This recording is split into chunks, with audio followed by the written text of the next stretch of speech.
welcome to the Minimalist Educator podcast, where the focus is on a less is more approach to education. Join your hosts, Christine Arnold and Tammy Musiałowski, authors of The Minimalist Teacher and Your School Leadership Edit, a minimalist approach to rethinking your school ecosystem, each week as they explore practical ways to simplify your work, sharpen your focus, and amplify what matters most so you can teach and lead with greater clarity, purpose, and joy. Welcome to this week's episode of the Minimalist Educator podcast. Today we are talking with Dan Keller about effective learning environments. We had such a great conversation with Dan about the work that he's doing in effective learning environments that we've decided to split it into 2 episodes. So this week you will enjoy part 1 of the conversation, learning all about Dan's work, and hopefully you can join us again next week for part 2. Dr. Daniel J. Keller's experience in the field of education spans over 3 decades in 4 different countries. Dan has worked as a classroom teacher, teacher trainer, principal, head of school, CEO, and educational consultant. With a Bachelor of Arts in Philosophy, a Master of Education in Educational Leadership and Policy Studies, and a PhD in Curriculum and Instruction, Dan served as a visiting scholar with the University of Cambridge Faculty of Education. As a leader within a number of education organisations, he has presented at a variety of international education conferences. Dr. Keller serves as a university supervisor in the College of Education at Northern Arizona University, a mentor for Arizona Teachers Academy, and a leadership coach with Plan Z Education Services. Hello, everyone, and welcome to this week's episode of the Minimalist Educator podcast. Today, Christine and I are talking with our friend, Dr. Dan Keller, who is our leadership coach at Plan Z Education Services. And we're super excited to talk about some of the work that Dan is developing. But of course, we need to know where he's been, what he's done, because he has a really interesting background. So welcome to the show today, Dan. Thank you. Good to be here. Thank you all. So you and I met through Nicole, who also is a coach at Plan Z, and we do some mutual work with new teachers in Arizona. But I think it would be really cool for people to hear about the path that you've taken to where you are now, because like Christine and I, you are somewhat of a nomad in terms of like locations, right? So you've been around the world a bit yourself. So can you share some of that experience with us and how you landed now in Arizona? Thank you. Again, thank you for the opportunity to share. I appreciate it. I guess I could say that my career has been focused on studying the world of education.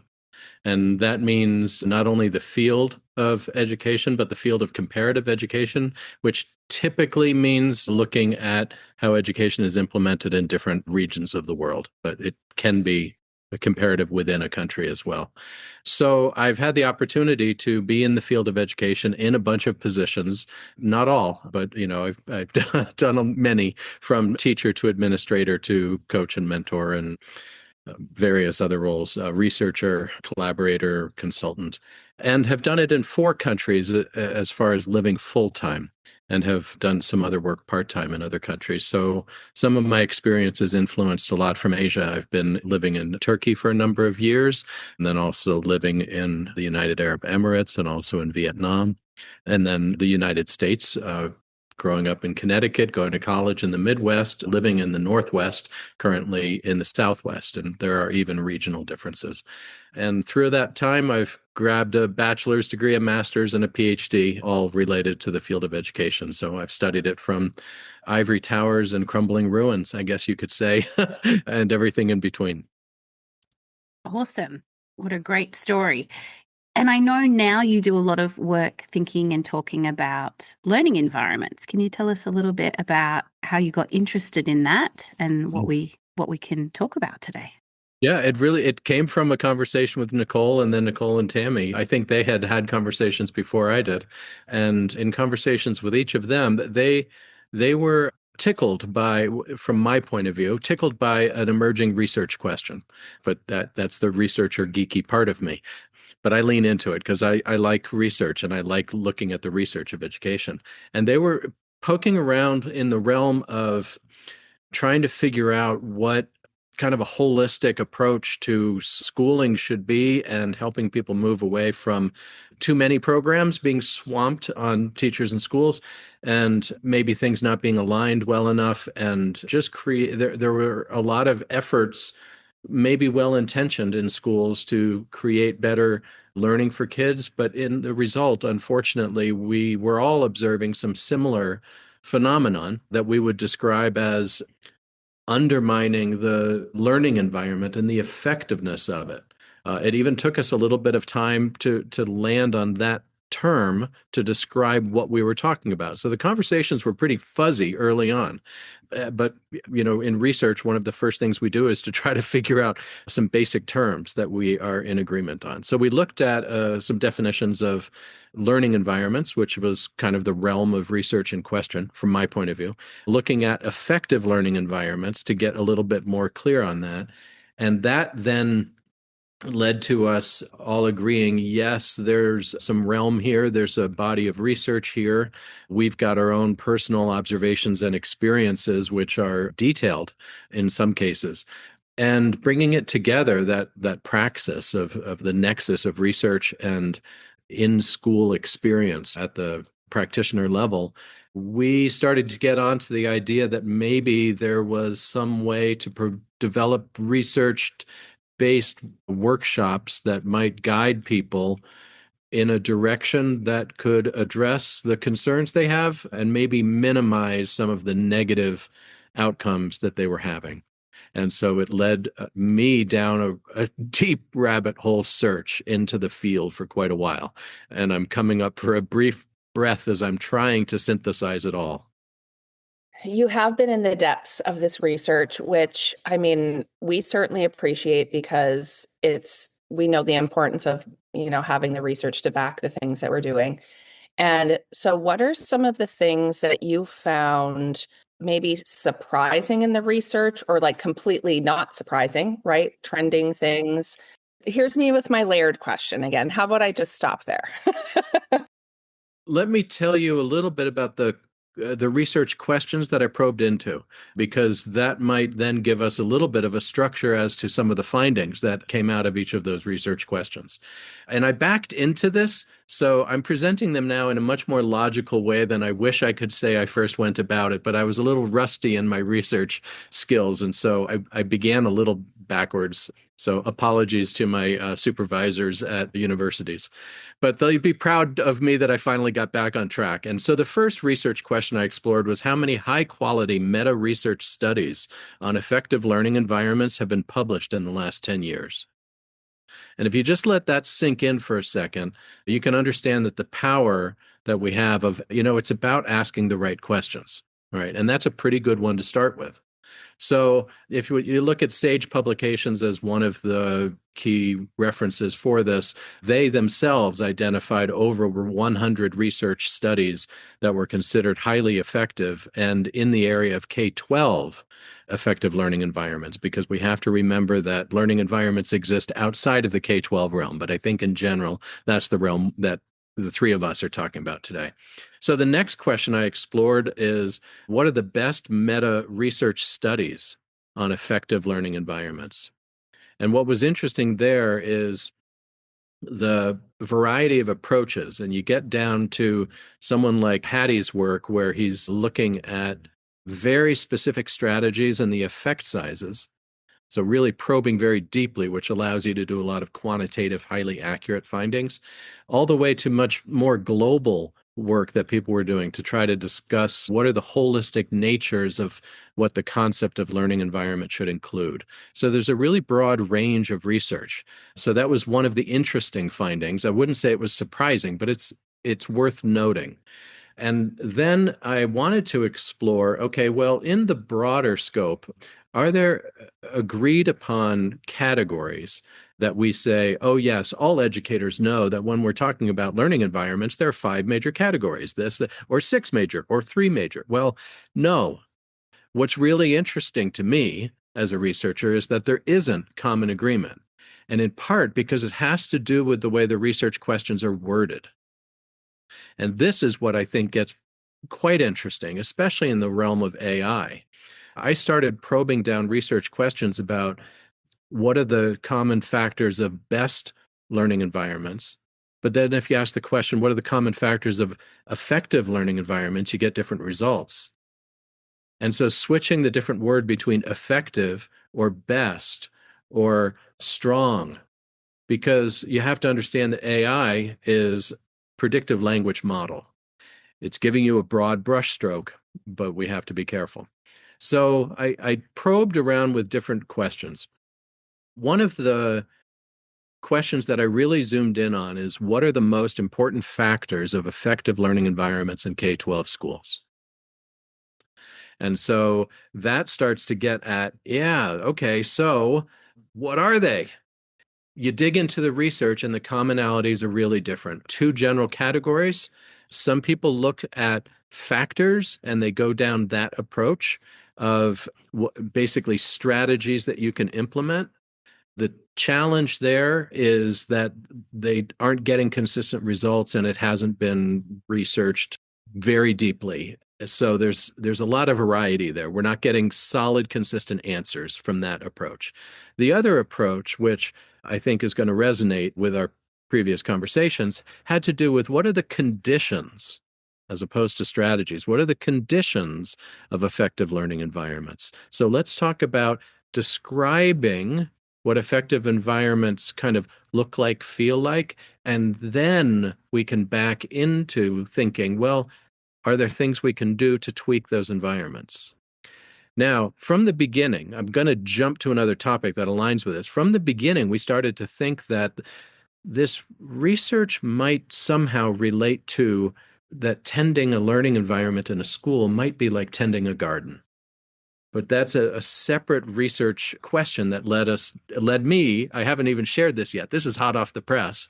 There's some interesting findings around that. So I'll pause for a second and see if there are any questions about anything I've shared so far. Yeah, no, it's really interesting. I feel like we don't often get the opportunity to really translate the research that you're doing, into the classroom. So it's really great to have this discussion to kind of bring that right to the classroom. So, Christine, you actually, that's the perfect lead-in question, and I don't even think you knew it. But here's why.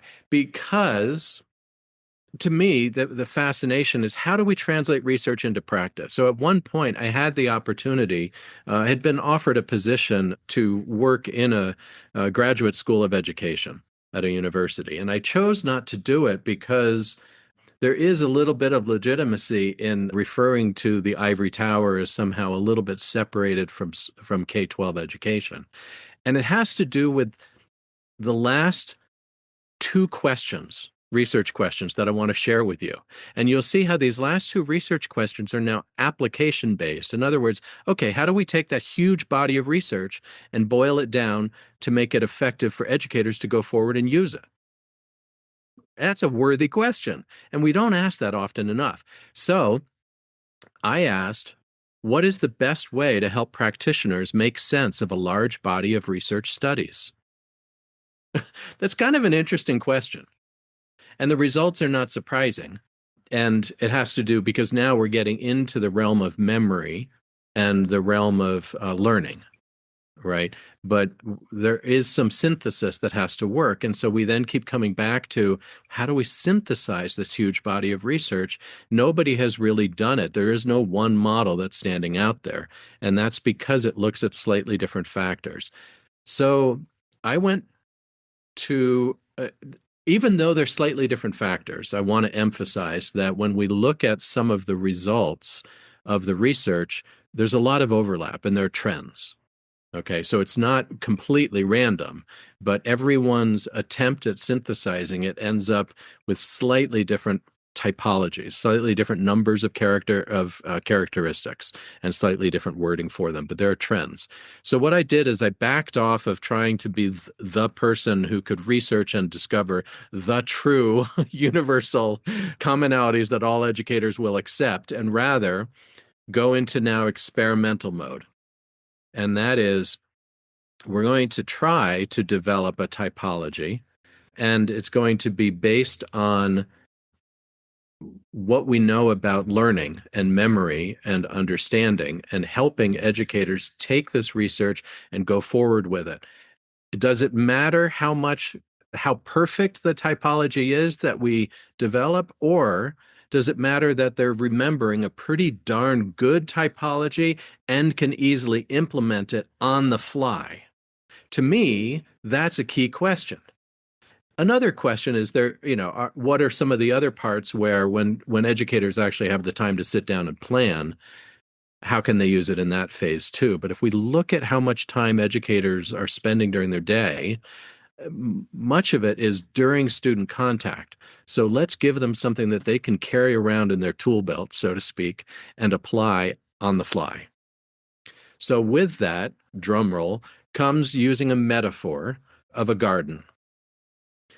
And then looking at, and metaphors are powerful because they develop understanding, they help us remember, they provide structure and imagery. So they stick in our memory. So a metaphor is a helpful mnemonic tool. And we're going to use mnemonic tools, right, to help the learners, the practitioners who attend a workshop, come away with this stuff. One of the other mnemonic tools that we know about are acronyms. So a good acronym would be helpful. But that acronym needs to be about what are the essential categories related to gardens that are consistent with how gardens grow, but also can be symbols and metaphors to help people remember about what to do on the fly with students. So when we look at the essential needs of plants, we know that they are sunlight, water, and also air and nutrients that come from the soil. And biologists use that typology all the time: sun, water, air, nutrients.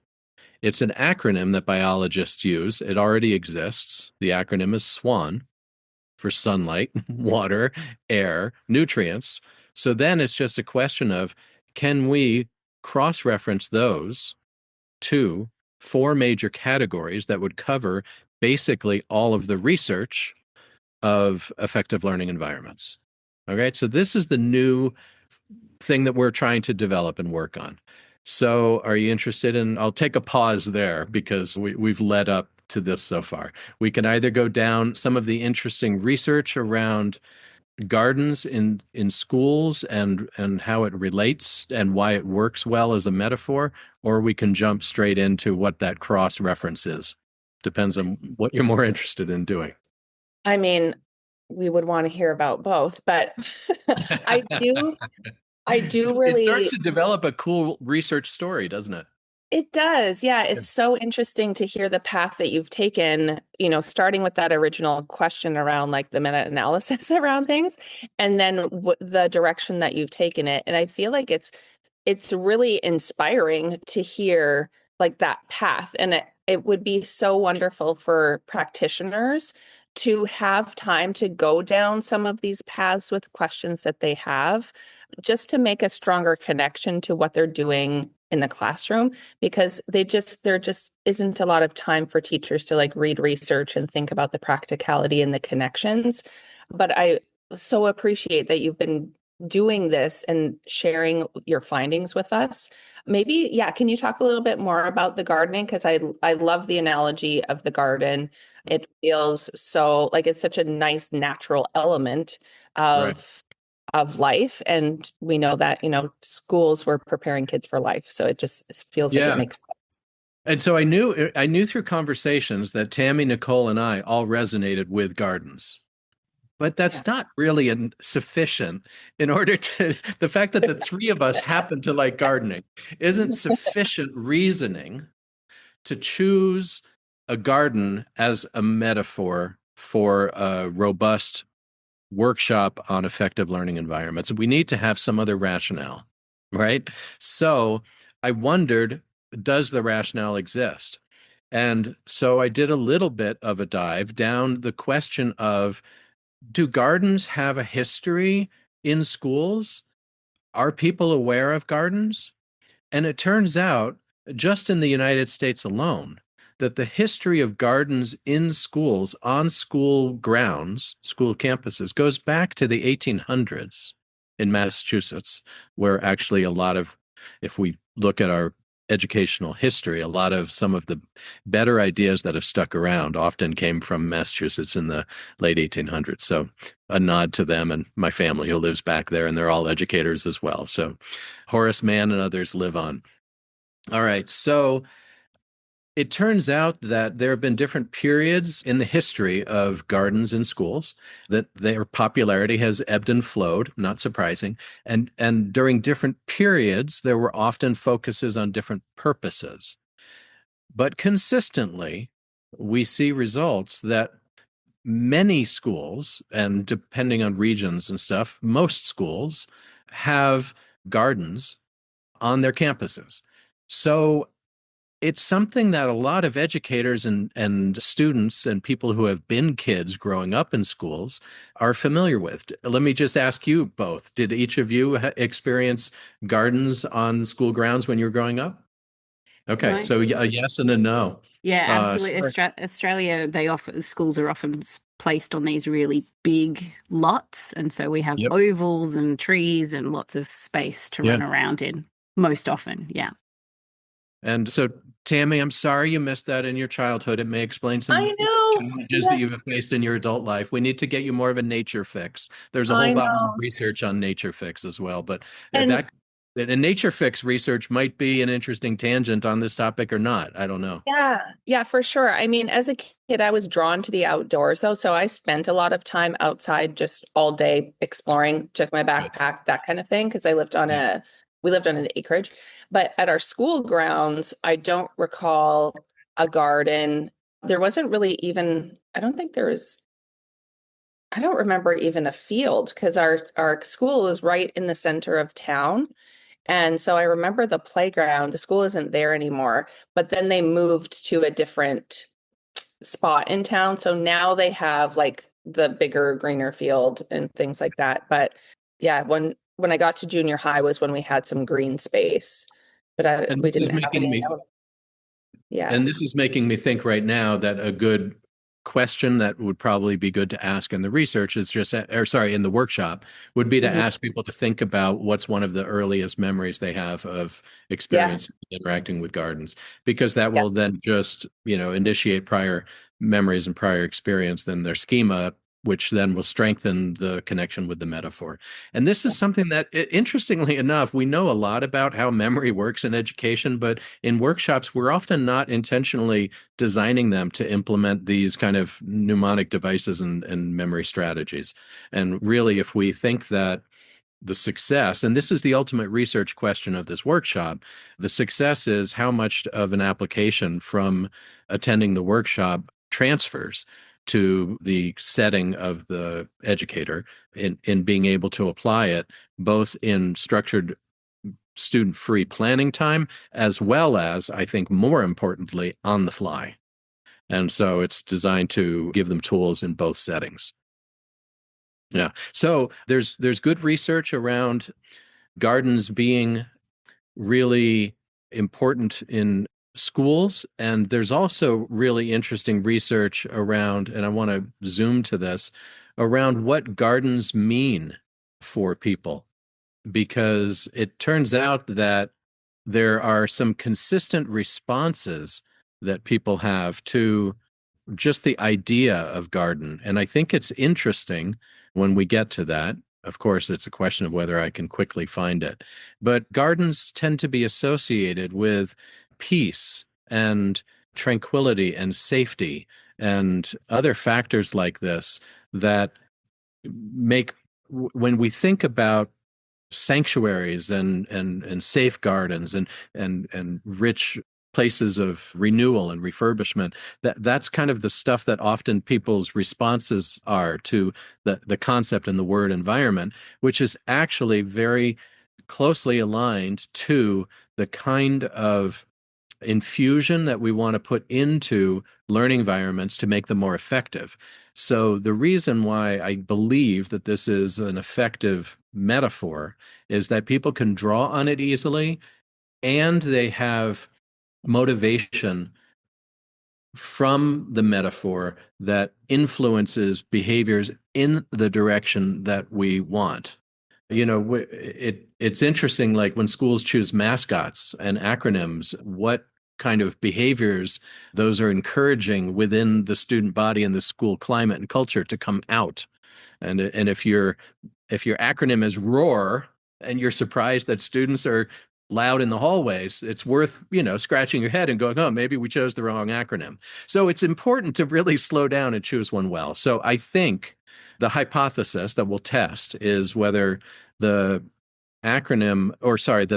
metaphor of garden serves as a healthy one. And the encouragement of the metaphor is to treat the educator on the fly like they are doing a garden walk and tending their garden. And I think that can encourage behaviors in the educator, whether they are a school principal or a classroom teacher. They're both tending to gardens of different scales, if you will. And maybe if they have some of these behaviors of gentle tending, right? We don't go around with chainsaws to our gardens, but we also don't ignore them completely. And so we're looking for balance in these 4 factors of sunlight and water and air and nutrients. And so what we're recommending is that people take an approach of trying to make minor adjustments to tend the conditions that will be most supportive of learner growth. And that's where we'll leave the conversation for this week's episode. In part 2 of the conversation, we'll find out more about this metaphor and this acronym and how we can implement it in our classroom environments. So please join us again then. This episode is sponsored by Plan Z Education Services, supporting educators with forward-thinking professional learning that puts both student impact and teacher wellness at the centre. Driven by a vision to teach less, impact more, they help educators find purpose, prioritise what matters, and simplify their practice. Learn more at planzeducation.com. Thank you for listening to the Minimalist Educator podcast. Join Christine and Tammy and guests again next time for more conversations about how to simplify and clarify the responsibilities and tasks in your role. If today's episode helped you rethink, reimagine, reduce, or realign something in your practice, share it in a comment or with a colleague. For resources and updates, visit planzeducation.com and subscribe to receive weekly emails. Until next time, keep it simple and stay intentional.